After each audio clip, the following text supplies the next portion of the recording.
Thanks for joining me on episode 425 of the Inspired Stewardship Podcast. I'm Fraser Rice, author of Wealth Actually. I challenge you to invest in yourself, invest in others, develop your influence, and impact the world by using your time, your talent, and your treasures to live out your calling. Having the right relationship with all of your gifts is the key to doing this.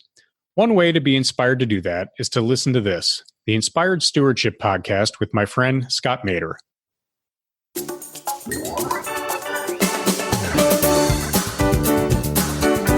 Realize it's not that consulting is bad or coaching is bad, and it's not that consulting is good or coaching is good.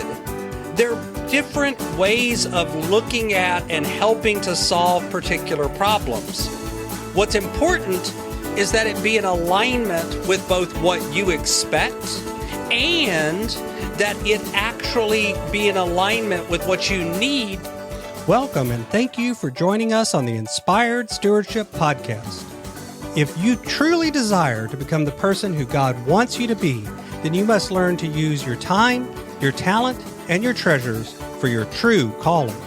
In the Inspired Stewardship Podcast, you will learn to invest in yourself, invest in others, and develop your influence so that you can impact the world. In today's episode about investing in others through stewarding your treasures, I talk with you about why coaching and consulting aren't the same thing, why neither is good or bad in all situations, and why you might pick a consultant or a coach to help you with your money goals. As we talk about stewarding your treasures, wouldn't it be great if you could support this podcast and do it without costing yourself an extra dime? Turns out you can. All you have to do is use inspiredstewardship.com/Amazon when you're ready to make a purchase via Amazon, and a small commission will come back to support the show. If you enjoy the show when you're ready to buy from Amazon, just use inspiredstewardship.com/Amazon. Let's talk a little bit about what coaching is and what consulting is and why there's a difference between these and why even sometimes when you hear someone say, I'm a coach, that can actually mean different things. Because see, coaching and consulting are not things that are necessarily always identical in every single situation. There's a lot of variability in what people mean by those words. In fact, when you work with somebody who's a coach or a consultant, you should probably ask them to define what they mean by that word and have a conversation with them about whether or not that aligns with your expectations before you actually work with them. So what I'm going to give you here is kind of my thinking about it and the way I kind of frame this in my mind.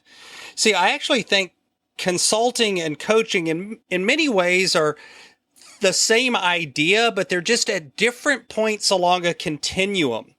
See, over here at one point, you could have somebody that has a particular solution for a particular problem. And as long as you have that problem, they come in, they help you apply that solution, and things are taken care of. And all the way over at the other end of this continuum are people who are helping you process and pull out of you solutions to your own problems, things that you are pulling out of yourself with the help of a guide. They ask questions. It's not that they can't ever make statements or speak into your life directly, but they definitely are much more active in asking questions and pulling things out of you that perhaps you didn't even know were there, that you didn't even know you had inside of you. And the one end where you have somebody who has a particular solution to your problem, I consider that pure consulting. And the other end, where it's somebody who's drawing things out of you, I consider that pure coaching. And the truth is, in many situations, you fall in between those two in terms of what you need. See, when I'm working with someone on productivity or I'm working with somebody on financial coaching, if all I did was ask questions and draw from within them, a lot of times it would be very frustrating for the client because they have some specific problems and they need some new tools, they need some new techniques, they need some new solutions to their problem. They've tried everything they know how to try and it hasn't worked. And so now they need some new things to try.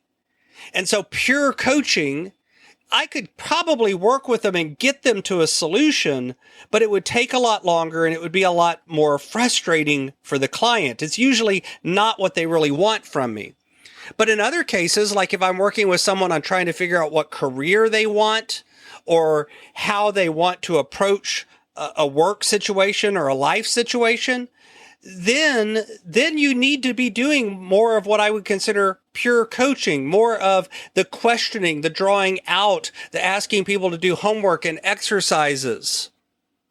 Realize it's not that consulting is bad or coaching is bad, and it's not that consulting is good or coaching is good. They're different ways of looking at and helping to solve particular problems. What's important is that it be in alignment with both what you expect and that it actually be in alignment with what you need to solve the particular problem you have. And so when it comes to things like money, you need to be thinking about, do you need someone who's more of a consultant or someone who's more of a coach? You know, if you're looking to solve a particular tax problem that you have, I would argue that when you go to find a tax specialist to work with, you're looking for someone who's much more of a consultant. They have certain tools in their toolbox. They can pull those tools out, and by asking you some questions and gathering some data, they can figure out which tool is the appropriate one to apply to solve your specific problem. Notice that there was still a period in that when they were gathering information and being a little bit more coachy, but they were still using mainly the consultant role.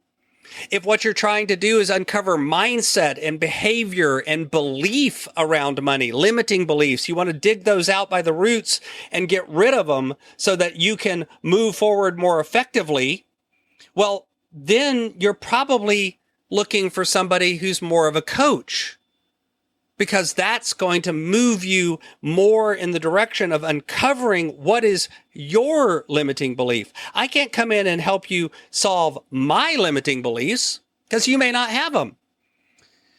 And then you would want someone who's more of a coach.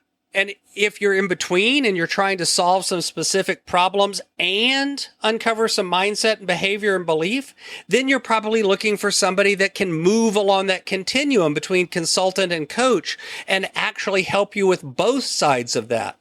And that's a different set of skills altogether.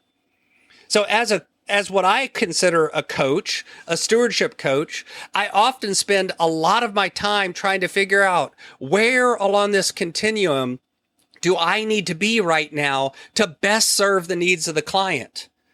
If it's a client who's facing a very particular problem and is deep in that problem and needs some immediate help to jumpstart that solution, then I'm going to be more active in the consultant end of the equation.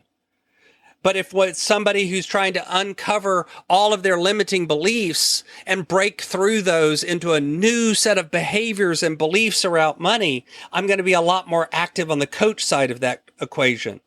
And so you, when you're picking someone to work with, need to think about, do you want someone who's a consultant who comes in and solves your particular problem in a particular way? Do you want someone who's a pure coach? Somebody who just asks questions and draws out of you? Or do you want someone who can move between those two and help you both uncover and root out your beliefs and apply some specific solutions to your specific problem? And none of those are better or worse than any others. They're simply different ways that you might to use to help you achieve your money goals. Thanks for listening.